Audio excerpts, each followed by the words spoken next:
Good afternoon students, welcome to the class. चलिए आइए zeroth law of thermodynamics को समझते हैं। आज मैंने एक सिस्टम बनाया, सिस्टम ए, बी और सी। इन तीन सिस्टम्स को जोड़ के मैंने एक सिस्टम बना लिया, अपना एक बड़ा सिस्टम।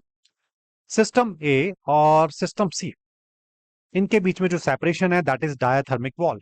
डायथर्मिक वॉल एक तरह की कंडक्टिंग वॉल होती है। इसका मतलब ये होता है कि सिस्टम ए और सिस्टम सी आपस में एनर्जी को एक्सचेंज कर सकते हैं, उसको डायथर्मिक वॉल बोला जाता है।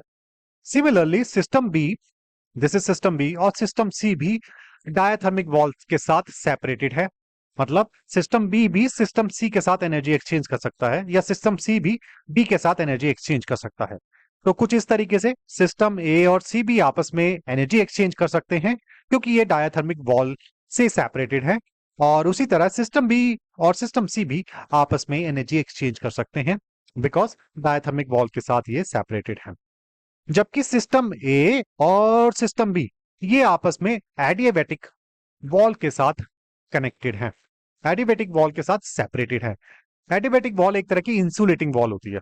मतलब ये अलाउ नहीं करेगी सिस्टम ए को एनर्जी एक्सचेंज करने के लिए विद सिस्टम बी, या वाइस वर्सा सिस्टम बी को एनर्जी एक्सचेंज करने के लिए सिस्टम ए के साथ। तो सिंपल सी बात यह है कि सिस्टम ए और सिस्टम बी आपस में एनर्जी एक्सचेंज नहीं कर सकते, क्योंकि इनके बीच में एक इंसुलेटिंग वॉल है जिसको हम एडियाबैटिक वॉल बोलते हैं। जबकि दूसरी तरफ सिस्टम ए और C are free to exchange energy. Similarly system B and C are free to exchange energy. ये मेरा एक सेटअप है छोटा सा सिस्टम ए और बी और सी का। अब आगे बढ़ते हैं। अब because of difference in temperature energy exchange start हो जाएगा सिस्टम ए और सिस्टम सी के बीच में, सिस्टम बी और सिस्टम सी के बीच में। अब मुझे ये नहीं पता सिस्टम ए का टेम्परेचर क्या है, या बी का क्या है, या सी का क्या है। टेम्परेचर डिफरेंस है जिसकी वजह से एनर्जी का एक्सचेंज स्टार्ट हो जाएगा।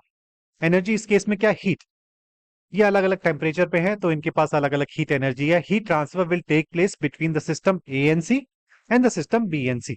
इस तरीके से होगा, क्योंकि इनके बीच में जो सेपरेशन है वो डायथर्मिक वॉल है, जो कि एक तरह से कंडक्टिंग वॉल है। वो एनर्जी ट्रांसफर को, एनर्जी एक्सचेंज को आराम से अलाउ करती है। अब कुछ देर के बाद एक इक्विलिब्रियम रीच हो जाएगा, जिसको मैं थर्मल इक्विलिब्रियम या हम थर्मल इक्विलिब्रियम बोलते हैं। थर्मल इक्विलिब्रियम का मतलब ये है कि ये सेम टेम्परेचर पे आ गए। कौन से सिस्टम, सिस्टम ए और सी और सिस्टम बी और सी, इन्होंने आपस में थर्मल इक्विलिब्रियम रीच कर लिया, यानी कि सेम टेम्परेचर पे आ गए। In other words the system A B are in thermal equilibrium with third system C. A और बी सिस्टम सी के साथ थर्मल इक्विलिब्रियम में आ गए हैं।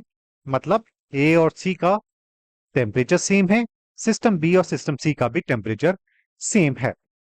अब इसके बाद में ये जो एडियाबैटिक वॉल है सिस्टम ए और सिस्टम बी के बीच में, जो कि इंसुलेटिंग वॉल है, इसको मैं हटाने वाला हूं। और इसको हटाने के बाद when adiabatic wall is removed, इसको हटाने के बाद मैंने ये पाया there is no transfer of energy takes place between A and B. A और बी के बीच में कोई एनर्जी ट्रांसफर नहीं हुआ, एनर्जी एक्सचेंज नहीं हुआ। तो इसका मतलब ये हुआ एनर्जी एक्सचेंज नहीं हुआ। इसका मतलब सिस्टम ए और सिस्टम बी आपस में थर्मल इक्विलिब्रियम में है या सेम टेम्परेचर में है, तभी तो एनर्जी एक्सचेंज नहीं हुआ। लेकिन ये तो आपस में कांटेक्ट में ही नहीं थे, इनको तो हमने एडियाबैटिक वॉल, इंसुलेटिंग वॉल से सेपरेट किया हुआ था। फिर ये कैसे आपस में इक्विलिब्रियम में आ गए? तो यही जीरोथ लॉ ऑफ थर्मोडायनेमिक्स समझाता है। देखो उसको फिर से समझते हैं, रिकैप करते हैं। सिस्टम ए और सिस्टम सी आपस में थर्मल इक्विलिब्रियम में है, मतलब सिस्टम ए का टेम्परेचर और सिस्टम सी का टेम्परेचर आपस में बराबर है। और दूसरी तरफ सिस्टम बी और सी भी आपस में थर्मल इक्विलिब्रियम में है। सिस्टम, इसका मतलब सिस्टम बी का टेम्परेचर और सिस्टम सी का टेम्परेचर आपस में बराबर है। तो इसका इम्प्लीकेशन क्या होगा, इसका मतलब क्या होगा? इसका मतलब ये है कि सिस्टम ए और सिस्टम बी भी आपस में थर्मल इक्विलिब्रियम में होंगे। यही हमारा जीरोथ लॉ ऑफ थर्मोडायनेमिक्स बोलता है।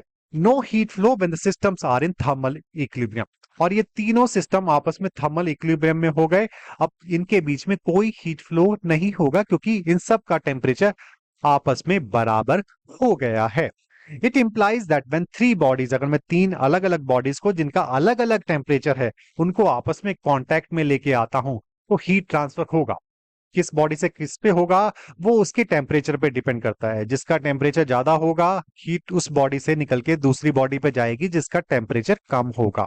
तो जब मैंने तीन बॉडीज को जिनका अलग अलग टेम्परेचर है उनको आपस में कांटेक्ट में लेके आया, तो हीट ट्रांसफर होती रहेगी, हीट एक्सचेंज होगी तब तक जब तक ये तीनों बॉडीज सेम टेम्परेचर पर नहीं पहुंच जाती। सेम टेम्परेचर का मतलब थर्मल इक्विलिब्रियम में नहीं पहुंच जाती।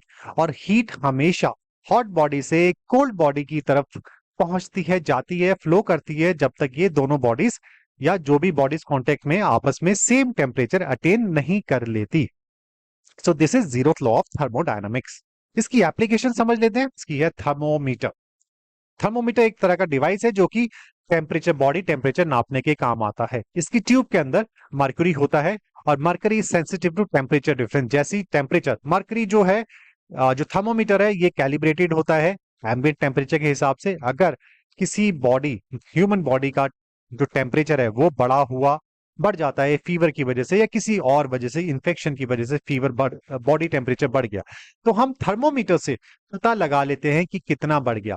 तो ये जीरोथ लॉ की एप्लीकेशन है। थर्मोमीटर में जब टच करवाएंगे, उसकी टंग के नीचे या आर्मपिट के नीचे हम थर्मोमीटर रखेंगे तो थर्मोमीटर बॉडी के कांटेक्ट में आ जाएगा। बॉडी का टेम्परेचर ज्यादा है एम्बिएंट टेम्परेचर से, तो heat will start flowing from body towards the thermometer. Thermometer के अंदर जाएगी हीट, तो जिसकी वजह से अब जो ये ट्यूब है थर्मोमीटर की, ग्लास ट्यूब, इसका तो एरिया ज्यादा नहीं है, बड़ा चेंज नहीं हो रहा, तो ऑब्वियसली इसके अंदर जो मर्क्यूरी है वो राइज करना स्टार्ट कर देगा हीट गेन करने से।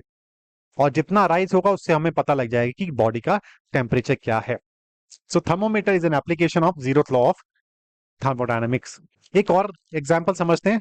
एक कमरे में मैंने गर्म गिलास रख दिया और उसी कमरे में मैंने ठंडा पानी का गिलास रख दिया उसमें बर्फ डाल के। और जो रूम है मेरा, रूम का जो एम्बिएंट टेम्परेचर है वो 30 डिग्री सेल्सियस है। कुछ टाइम के बाद, 15-20 मिनट या आधे घंटे के बाद, मैं ये पाऊंगा कि जो मेरा गर्म गिलास था वो भी 30 डिग्री सेल्सियस पे आ गया और जो मेरा ठंडा गिलास था वो भी 30 डिग्री सेल्सियस पर आ गया। मतलब कोल्ड गिलास भी थर्मल इक्विलिब्रियम में आ गया रूम के साथ, रूम टेम्परेचर के साथ, और गर्म ग्लास जो कि पहले गर्म था वो भी थर्मल इक्विलिब्रियम में आ गया रूम के साथ। अब ये आपस में दोनों थर्मल इक्विलिब्रियम में नहीं थे, मैंने इनको अभी आपस में कांटेक्ट में नहीं लेके आया हॉट को और कोल्ड ग्लास को, लेकिन ये रूम के साथ थर्मल इक्विलिब्रियम में आ गए तो ये आपस में भी थर्मल इक्विलिब्रियम में आ गए। अब मैं पाऊंगा कुछ टाइम के बाद हॉट ग्लास और कोल्ड ग्लास दोनों का टेम्परेचर 30 डिग्री सेल्सियस हो जाएगा। अब इनके बीच में कोई हीट ट्रांसफर भी नहीं होगी। सो ये भी एक एप्लीकेशन है जीरोथ लॉ ऑफ थर्मोडायनामिक्स की। अच्छा, क्या आपको पता है the credit for formulating the zeroth law of thermodynamics is attributed to British scientist Ralph H Fowler. अच्छा, एक चीज और जानने वाली है कि हम इसे जीरोथ लॉ ऑफ थर्मोडायनामिक्स क्यों बोलते हैं। मैंने तो फर्स्ट लॉ सुना है, सेकंड लॉ, थर्ड लॉ, लेकिन ये जीरोथ लॉ क्यों बोला जाता है। एक्चुअली इसका आंसर, इसका जो रीजन है वो ये है कि first law of thermodynamics and second law पहले फाउंड कर लिए गए थे और ये लॉ है जीरोथ लॉ, ये फाउंडेशन है बाकी सारे लॉज की थर्मोडायनेमिक्स में। तो इसलिए इसको पहले कैसे रखा जाए, इसलिए इसको जीरोथ लॉ ऑफ थर्मोडायनेमिक्स बोला जाता है। What is the difference between heat and temperature. Heat एक तरह की एनर्जी है जो कि फ्लो करती है एक बॉडी से दूसरी बॉडी की तरफ due to difference in temperature. अगर दो बॉडीज हैं उनके बीच में टेम्परेचर डिफरेंस है तो ऑब्वियसली हीट फ्लो करेगी। और कैसे करेगी, from higher temperature hotter body to the cooler one. Temperature क्या है, टेम्परेचर ये बताता है द हॉटनेस और the coldness of the object. जो जितना गर्म होगा ऑब्जेक्ट उसका टेम्परेचर उतना ज्यादा होगा। जैसे गर्म पानी है और एक ठंडा पानी है, गर्म पानी टेम्परेचर ज्यादा, ठंडा पानी टेम्परेचर कम।